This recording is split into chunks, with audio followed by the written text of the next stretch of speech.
नमः ॐ विष्णुपदाय कृष्णपृष्ठाय भूतले श्रीमते भक्तिवेदान्त स्वामिन् इति नामिने। नमस्ते सारस्वती देवे गौरवाणी प्रचारिणे निर्विशेषशून्यवादी पाश्चात्यदेशतारिणे वञ्चाकल्पतरुभ्यश्च कृपासिन्धुभ्यैव च पतितानं पावनेभ्यो वैष्णवेभ्यो नमो नमः। जय श्री कृष्ण चैतन्य प्रभु नित्यानंद श्री अद्वैत गदाधर श्रीवासदि गौर भक्त वृंद। हरे कृष्ण कृष्ण कृष्ण हरे हरे, हरे राम राम राम हरे हरे। मूकं करोति वाचालं पंगुं लंघयते गिरिं यत्कृपातमहं वन्दे श्रीगुरुं दीनतारिणं। परमानन्दमाधवं श्रीचैतन्य ईश्वरं। नमः ॐ विष्णुपदाय कृष्णपृष्ठाय भूतले श्रीमते जयपताका स्वामिनिति नामिने। नमः आचार्यपादाय निताय कृपाप्रदायिने गौरकथाधामदाय नगरग्रामतारिणे। हरे कृष्ण। उपस्थित समस्त गौर भक्त वृंदेर श्री चरण कमले आमार सश्रদ্ধ प्रणाम। आपनादेर कृपा भिक्षा चाइछि। गतकाल भगवान कृष्ण नंद महाराजेर माध्यमे आमादेर अत्यंत गुरुत्वपूर्ण एकटी शिक्षा दिएছেন। আমরা যেই বর্ণেরই হই না কেন, যেই আশ্রমেরই হই না কেন, আমাদের জাগতিক পরিস্থিতি যাই থাকুক না কেন, যদি আমরা কৃষ্ণ ভক্তিতে আমরা এগোতে চাই, কোনো এক ভালো বৈষ্ণবের তত্ত্বাবধানে থেকে আমাদের ভক্তি জীবনে এগিয়ে যাওয়ার চেষ্টা করতে হবে।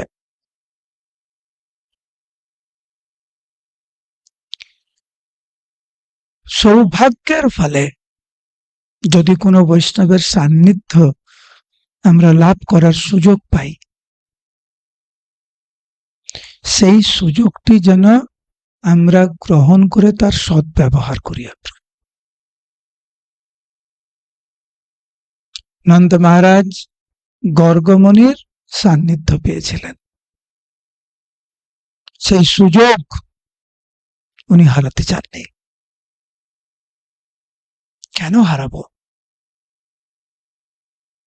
শ্রীল প্রভুপাদের মতো, আমাদের আচার্য বর্গের মতো যদি মহাভাগবতদের সান্নিধ্যে আমরা আসতে পারি, কেন আমরা গ্রহণ করব না? শাস্ত্রের শিক্ষা ছাড়িয়া বৈষ্ণব সেবা নিস্তার পেয়েছে কেবা। বৈষ্ণবদের শরণাগতি ছাড়া, বৈষ্ণবদের আনুগত্য স্বীকার করা ছাড়া কে নিস্তার পেয়েছে? ভগবান কৃষ্ণ নিজে বৈষ্ণব সেবা করেছেন, মহাপ্রভু নিজে বৈষ্ণব সেবা করেছেন আমাদেরকে দৃষ্টান্ত স্থাপন করার জন্য।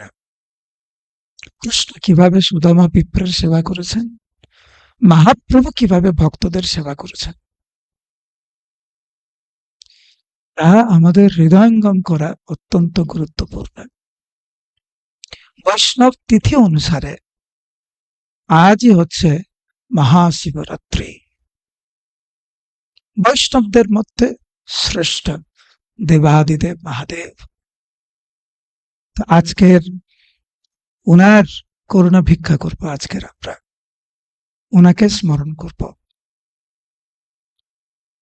মহাদেবের সম্পর্কে আমরা কতটুকু বলতে পারি, ভগবান কৃষ্ণের সম্বন্ধে ঠিক যেরকম বলে শেষ হয় না, দেবাদিদেব মহাদেবের সম্পর্কেও বলে শেষ হবে না, সম্ভব নয়, কারণ উনি ভগবানেরই অবতার। क्षीरम यथा दधि विकार विशेष योग संजायते नहि तथा पृथगस्त्येतो यह संभूतामपि तथा समुपैति कार्यत गोविंदमादि पुरुषम तमहं भजामि। ब्रह्मा स्वयं महिमा प्रकाश करेছে। ब्रह्मा भगवानेर কোন অবতার।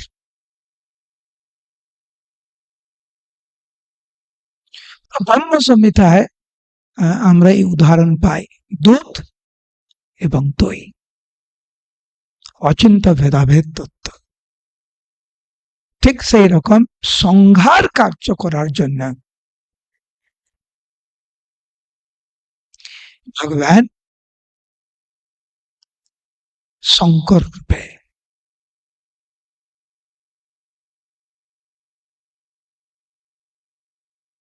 শিল প্রভুপাদ আমাদেরকে অত্যন্ত সাবধানতা অবলম্বন করতে বলেছেন। কোন দেব দেবীর নিন্দা করা যাবে না। আর ইনি তো দেবাদিদেব মহাদেব, উনার করুণা ছাড়া আমরা ভক্তি জীবনে এগোতেই পারবো না।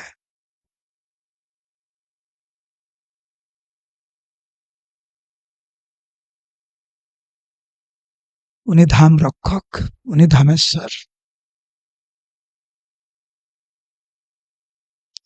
শ্রীমদ্ ভাগবতে দশম স্কন্ধে আমরা সুন্দর দ্বাদশ স্কন্ধে আমরা সুন্দর বর্ণনা পাই। নিম্নগানম যথা গঙ্গা, সমস্ত নদীর মধ্যে গঙ্গা দেবী যেরকম শ্রেষ্ঠ, দেবানাং অচ্যুত যথা, ভগবান অচ্যুত যেরকম সর্বশ্রেষ্ঠ, ঠিক সেই রকম বৈষ্ণবানাম যথা, ঠিক সেই রকম বৈষ্ণবদের মধ্যে দেবাদিদেব মহাদেব সর্বশ্রেষ্ঠ, ঠিক যেই রকম শাস্ত্রের মধ্যে শ্রীমদ্ ভাগবত যেরকম শ্রেষ্ঠ। নদীর মধ্যে গঙ্গা শ্রেষ্ঠ, ভগবান কৃষ্ণ ভগবান অচ্যুত যেরকম সর্বশ্রেষ্ঠ, শ্রীমদ্ ভাগবতম যেরকম শাস্ত্রের মধ্যে সর্বশ্রেষ্ঠ, ঠিক সেরকম বৈষ্ণবদের মধ্যে সর্বশ্রেষ্ঠ হচ্ছে দেবাদিদেব মহাদেব। আপনি যেই ধামে যান মহাদেবকে পাবেন। বৃন্দাবন, জগন্নাথপুরী, দ্বারকা, যেখানেই ধাম রয়েছে সেখানেই মহাদেব।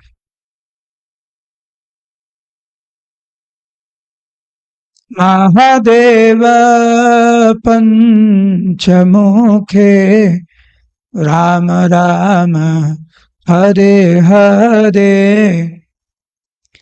দেবাদিদেব মহাদেব সর্বক্ষণ শঙ্কর্ষণের নাম, বলরামের নাম, নিতাইয়ের নাম উনি গাইছেন।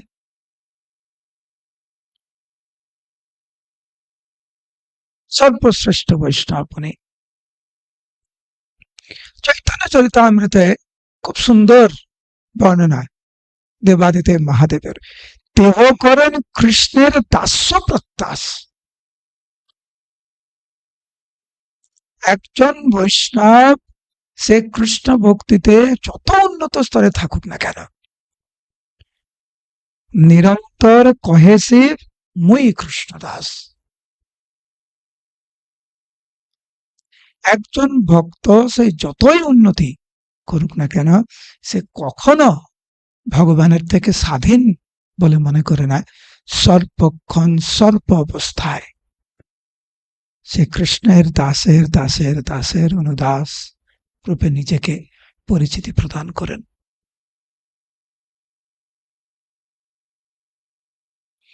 আমরা শুধু বলি, যেমন আমাকে যদি কেউ জিজ্ঞাসা করেন আপনার নাম কি, আমি বলি আমার নাম নারুগোপাল দাস। দাসটা কিন্তু ব্যবহার হয়। মাতাজিরা যখন ওনার নাম বলেন, দীক্ষিত না দাসী বলেন, দেবী দাসী বলেন। কতটুকু ওই রকম আমাদের অনুভব দাস বা দাসী, সেটা ভিন্ন বিষয়।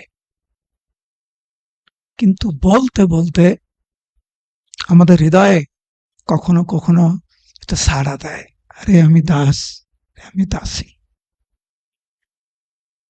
কে আমাদেরকে শিক্ষা দিচ্ছেন? দেবাদিদেব মহাদেব নিরন্তর কয়েছে মুই কৃষ্ণদাস।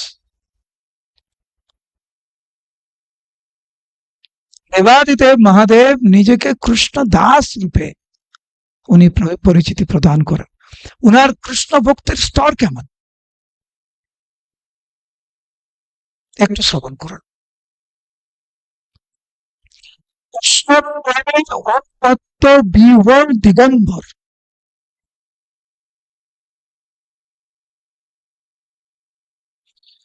কৃষ্ণ গুণ লীলা গায় নাচে নিরন্তর। দেবাদিদেব মহাদেব সর্বক্ষণ কৃষ্ণ প্রেমে পাগল।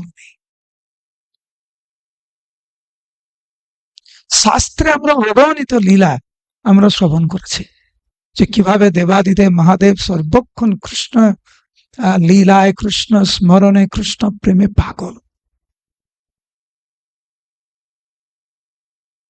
আর সত্ত্বেও দেবাদিদেব মহাদেবের মনোভাব হচ্ছে মুই কৃষ্ণ দাস। এইটি হচ্ছে বৈষ্ণব সমাজের সংস্কৃতি। ভগবানকে যদি ভালোবাসতে হয়, ভগবানকে যদি আপন করতে হয়, দেবাদিদেব মহাদেব আমাদের আদর্শ। ব্রহ্মচারী, গৃহস্থ, বানপ্রস্থ, সন্ন্যাস, ব্রাহ্মণ, ক্ষত্রিয়, বৈশ্য, শূদ্র, যেই বর্ণে থাকুক না কেন, যেই আশ্রমে থাকুক না কেন, বৈষ্ণব যদি আমাদের হতে হয়, দেবাদিদেব মহাদেবের চরণ কমলে পূর্ণরূপে আমাদের শরণাগতি প্রয়োজন, নচেত অনেক কঠিন।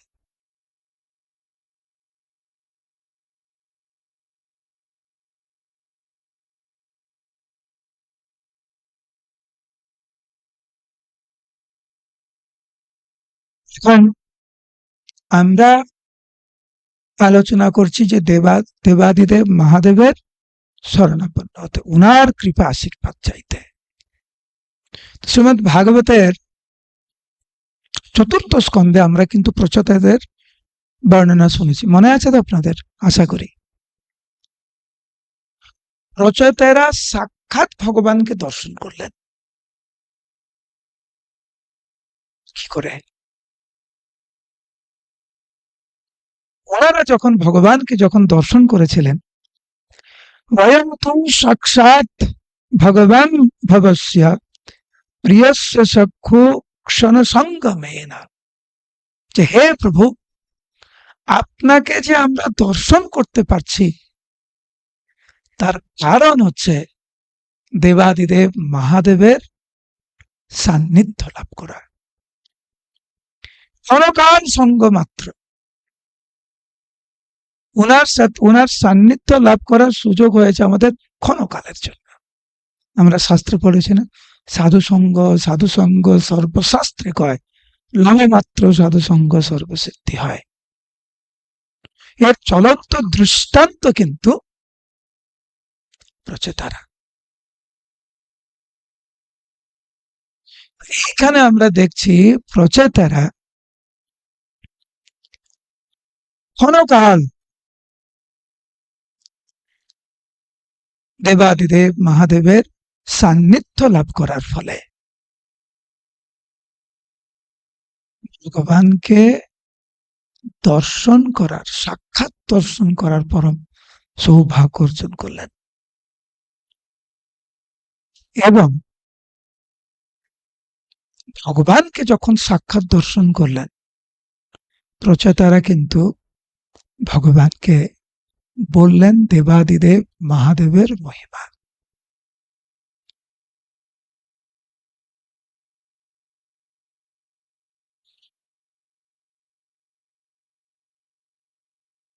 আজকের তো বৈষ্ণব তিথি অনুসারে আজকের হচ্ছে মহাশিবরাত্রি।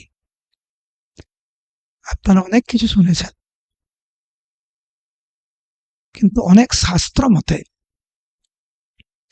আজকের হচ্ছে দেবাদিদেব মহাদেবের শুভ আবির্ভাব তিথি। যেরকম জন্মাষ্টমী উদযাপন হয়, জন্মাষ্টমী মানে কৃষ্ণের শুভ আবির্ভাব তিথি, ঠিক সেই রকম মহাশিবরাত্রি মানে আজ দেবাদিদেব মহাদেবের শুভ আবির্ভাব তিথি। এই বর্ণনা শ্রীমদ্ ভাগবতের ৩য় স্কন্ধে আমরা পাই। সেখানে বর্ণনা করা হয়েছে কিভাবে ব্রহ্মা যখন সনক, সনন্দ, সনাতন এবং সনত কুমারের যখন এই ৪ জন মহর্ষিকে যখন সৃষ্টি করলেন, উদ্দেশ্য ছিল যে এই ৪ জনের মাধ্যমে উনি বংশবৃদ্ধি করবেন। ব্রহ্মা এই সৃষ্টির বংশবৃদ্ধির উদ্দেশ্যেই কিন্তু উনি চতুর্কুমারকে উনি সৃষ্টি করেছেন। কিন্তু ভগবানের বিশেষ আশীর্বাদে ওনারা এই জড় জগতের প্রকৃত স্বরূপ উপলব্ধি করে সংসার জীবনে প্রবেশ করতে চাননি। ওনাদের পিতা ব্রহ্মা বারবার অনুরোধ করা সত্ত্বেও ওনারা গৃহস্থ জীবনে প্রবেশ করতে চাননি। ওনারা চেয়েছিলেন ভগবান কৃষ্ণকে হৃদয়ে ধারণ করে পূর্ণরূপে কৃষ্ণের চরণ কমলে পূর্ণ আত্মসমর্পণ। ব্রহ্মা যখন দেখলেন যে উনার নিজের সন্তানরা উনার অবাধ্য হচ্ছেন, ব্রহ্মা অত্যন্ত ক্রোধান্বিত হয়েছিলেন। চেষ্টা করেছিলেন ক্রোধ সম্বরণ করার জন্য, কিন্তু পারেননি। এবং এই যে ক্রোধ, এই ক্রোধ উনার ভ্রুর মধ্যে দিয়ে বেরিয়ে এসেছিলেন এবং তৎক্ষণাৎ নীল রোহিত বর্ণের একটি শিশু উৎপন্ন হয়েছিল, যার নাম হচ্ছে রুদ্র।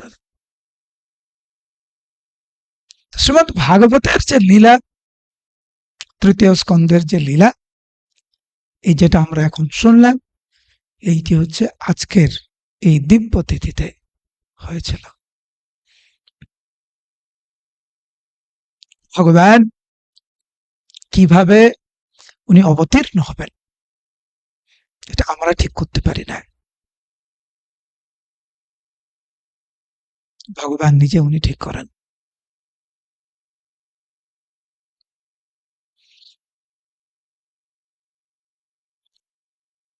এখন প্রশ্ন হচ্ছে যে কৃষ্ণের ভক্তরা মহাদেবকে কিভাবে সম্মান করবেন?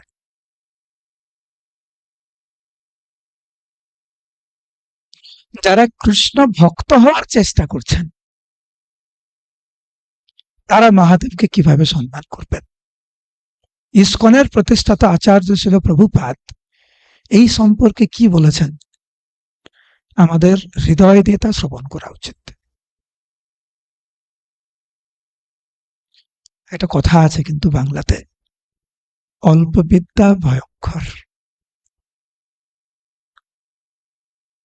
প্রভুপাদ আমাদেরকে কি শিক্ষা দিয়েছেন তার উপর নির্ভর করে যদি আমরা জীবনযাপন করি আমরা কিন্তু সুরক্ষিত। দয়া করে শ্রবণ করুন। প্রভুপাদ কি বলেছেন যে কৃষ্ণ ভক্তরা মহাদেবকে কিভাবে সম্মান করবেন। প্রভুপাদ শ্রীমদ্ ভাগবতের ৪র্থ স্কন্ধের ২৪ অধ্যায় ৩০ নম্বর শ্লোকের তাৎপর্য প্রভুপাদ বলছেন, বলা হয় বৈষ্ণবানাম যথাসম্ভু, শিব সমস্ত ভক্তদের মধ্যে শ্রেষ্ঠ। অতএব ভগবান শ্রীকৃষ্ণের সমস্ত ভক্তরা শিবেরও ভক্ত। আবার বলছি, ভগবান কৃষ্ণের ভক্তরা শিবেরও ভক্ত। কেন? বৈষ্ণবানাম যথাসম্ভব।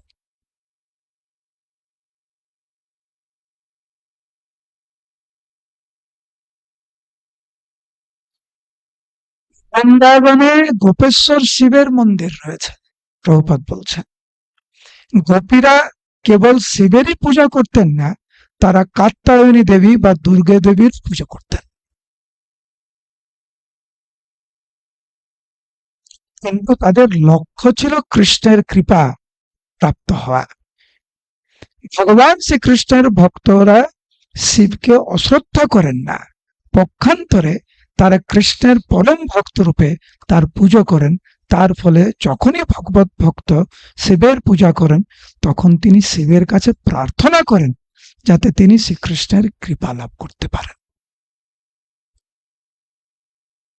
আশা করি এরপরে কারুর মনে কোনো সন্দেহ থাকা উচিত না।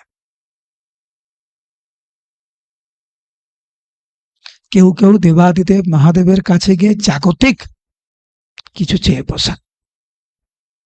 দয়া করে জেনে রাখুন, যেহেতু বৈষ্ণবানাম যথাসম্ভু, উনি হচ্ছেন সর্বশ্রেষ্ঠ বৈষ্ণব, তো বৈষ্ণবের কাছে গিয়ে যদি জাগতিক কোনো কিছু চাওয়া হয়, এটা কিন্তু যথার্থ নয়। গোপীরা মহাদেবকে পুজো করেছেন, গোপীরা কাত্যায়নী দেবীকে পুজো করেছেন, উদ্দেশ্য কৃষ্ণকে পাওয়ার জন্য, কৃষ্ণ ভক্তির জন্য। তো আমরা যদি দেবাদিদেব মহাদেবের কাছে যাই, উনার চরণে আত্মসমর্পণ করি কৃষ্ণকে পাওয়ার জন্য, ঠিক যেভাবে ব্রজবাসীরা করেছেন, তা হচ্ছে যথার্থ।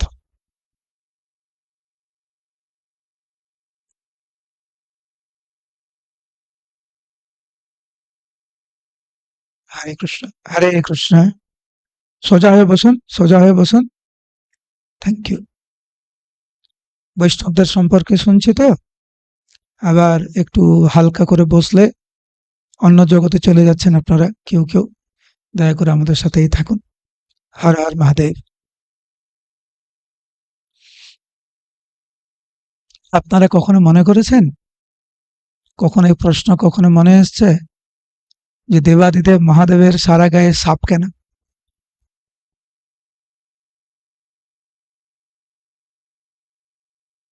গলায় সাপ, হাতে সাপ, বিভিন্ন স্থানে সাপ।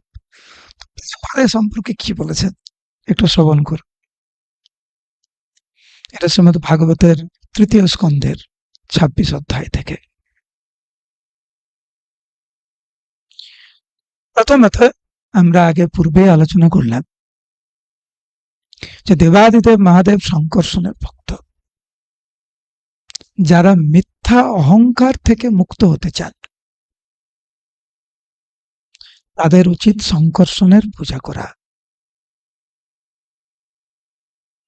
বা মহাদেব যেহেতু সংকর্ষণের ভক্ত, মহাদেবের কাছেও আমরা প্রার্থনা করতে পারি মিথ্যা অহংকার থেকে মুক্ত হওয়ার জন্য।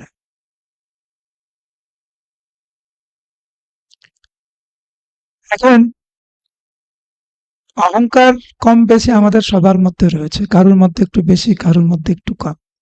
আমার মধ্যে ভরপুর, অহংকারে ভরপুর।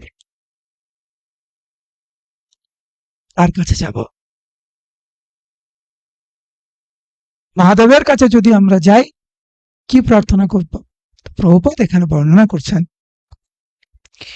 যে মহাদেবের কাছেও এই জন্য আমরা প্রার্থনা করতে পারি যেন মিথ্যা অহংকার থেকে আমরা মুক্ত হয়ে আমাদের যে প্রকৃত স্বরূপ, যে আমরা কৃষ্ণের নিত্য দাস, তা যেন আমরা উপলব্ধি করতে পারি।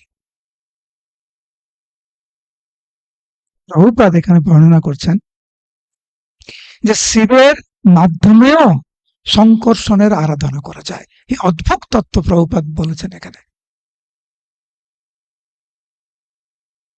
যে সংকর্ষণের আরাধনা মহাদেবের আরাধনার করার মাধ্যমেও করা যায়। যে সমস্ত সাপ, প্রভুপাদ বলছেন, যে সমস্ত সাপ শিবের দেহে জড়িয়ে রয়েছে তারা হচ্ছে সংকর্ষণের প্রতীক, সংকর্ষণ বা অনন্ত শেষের প্রতীক। এবং শিব সর্বদাই সংকর্ষণের ধ্যানে মগ্ন। যিনি যথার্থই শিবের পূজক তিনি হচ্ছেন সংকর্ষণের ভক্ত এবং তিনি অহংকার থেকে মুক্ত হতে পারেন।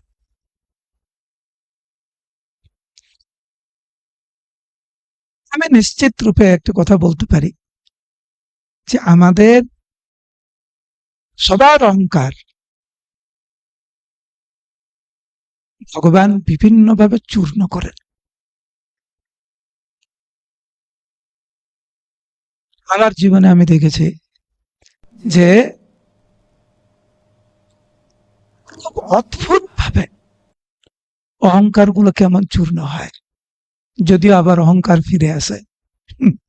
তা বদ্ধচিত্ত একবার চূর্ণ করলে আবার কোনো না কোনো ভাবে অহংকার আবার ফিরে আসে। তো আমরা প্রার্থনা আমরা করতেই থাকি ভগবানের কাছে।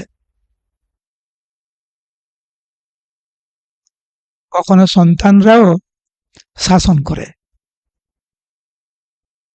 কখনো শিক্ষকের দ্বারা অহংকার চূর্ণ হয়, কখনো সন্তানের দ্বারা অহংকার চূর্ণ হয়, কখনো উন্নত ভক্তের দ্বারা আমাদের অহংকার চূর্ণ হয়, কখনো বন্ধু বান্ধবদের দ্বারা, কখনো সন্তানের দ্বারা। কেউ আপনাকে কখনো বলেছে তোমার অত্যাধিক অহংকার একটু কমা? কিরকম লাগে না? কিন্তু যদি একটু শান্ত থাকেন তাহলে বুঝবেন যে হয়তো ভগবান এর মাধ্যমে আমাকে কিছু বলার চেষ্টা করছে। দেবাদিদেব মহাদেব বা সংকর্ষণ কিছু বলছেন। শান্ত মানে সংশোধন হওয়ার চেষ্টা করুন, দেখবেন খুব ভালো লাগবে। তো প্রভুপাদ এখানে বলছেন যে সমস্ত সাপ মহাদেবের শরীরে রয়েছে তা হচ্ছে সংকর্ষণের প্রতীক। আবার প্রভুপাদ এই তাৎপর্যেই প্রভুপাদ বর্ণনা করছেন যে মিথ্যা অহংকার থেকে মুক্ত হওয়ার জন্য আমরা অবশ্যই দেবাদিদেব মহাদেব বা সংকর্ষণের কাছে প্রার্থনা করতে পারি। তো প্রভুপাদ এক জায়গায় বর্ণনা করেছেন প্রথম স্কন্ধের 3য় অধ্যায়ে যে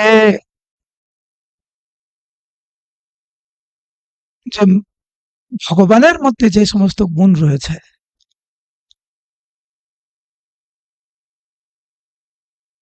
মহাদেবের মধ্যে প্রায় 84% সেই গুণগুলি রয়েছে।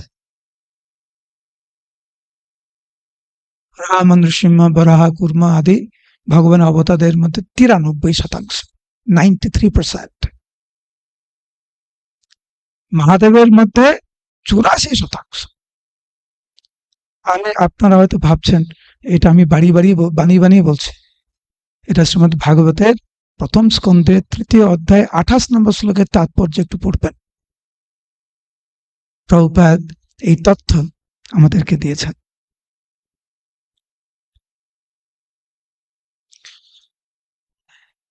এখন একটু বাস্তবে কথাতে আসি। আমরা চেষ্টা করছি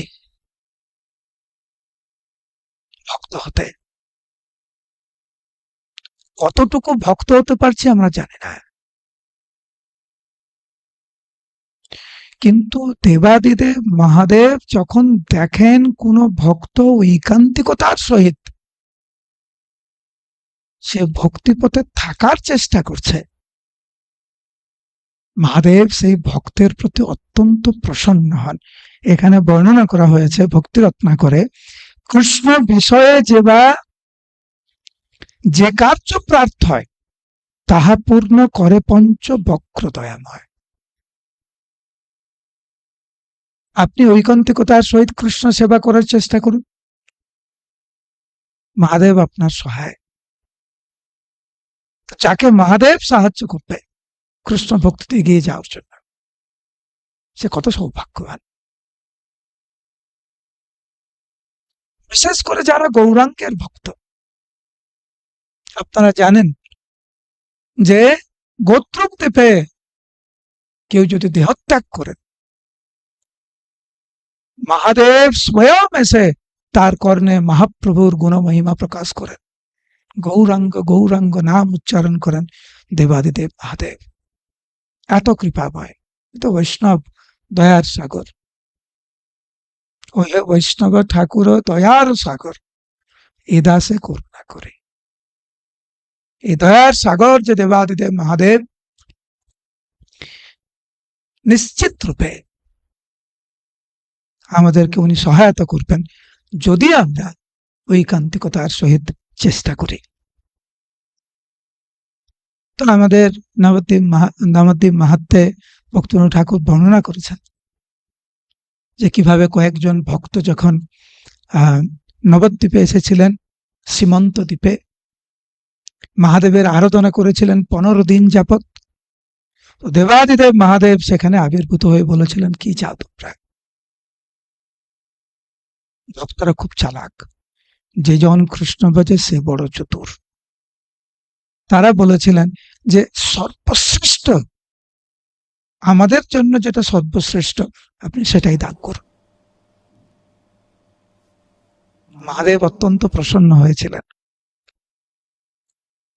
এবং প্রসন্ন হয়ে বলেছিলেন, তোমরা এইখানে বসে রাধাকৃষ্ণের ভজনা করো। তোমরা অত্যন্ত সৌভাগ্যবান যে কলিযুগের প্রারম্ভে শ্রীমান মহাপ্রভু অবতীর্ণ হবেন, এই নদিয়ায় লীলা বিলাস করবেন, তোমরা সেই লীলায় অংশগ্রহণ করতে পারো। এইভাবে আমরা দেখি যে দেবাদিদেব মহাদেব সমস্ত ভক্তদেরকে সাহায্য করার জন্য উনি প্রস্তুত। আর নবদ্বীপে হেতা রুদ্রগণ গৌরগুণ করে গান, এইখানে দেবাদিদেব মহাদেব নবদ্বীপে সর্বক্ষণ উনি গৌরগুণ গান উনি করছেন। আজ হচ্ছে সেই মহাশিবরাত্রি, দেবাদিদেব মহাদেবের শুভ আবির্ভাব তিথি। শাস্ত্রে এটিও উল্লেখ রয়েছে, আজকের দিনেই দেবাদিদেব মহাদেব মা পার্বতীকে বিবাহ করেছিলেন। আর একটি অত্যন্ত গুরুত্বপূর্ণ তথ্য আজকের শাস্ত্রে উল্লেখ রয়েছে যে এই বিশ্বের যেখানে যেখানেই শিবলিঙ্গ রয়েছে, কারুর বাড়িতে, মন্দিরে হোক, নদীতে হোক, যেখানেই শিবলিঙ্গ রয়েছে, দেবাদিদেব মহাদেব স্বয়ং সেই শিবলিঙ্গের উপস্থিত হয়ে সেবা গ্রহণ করেন।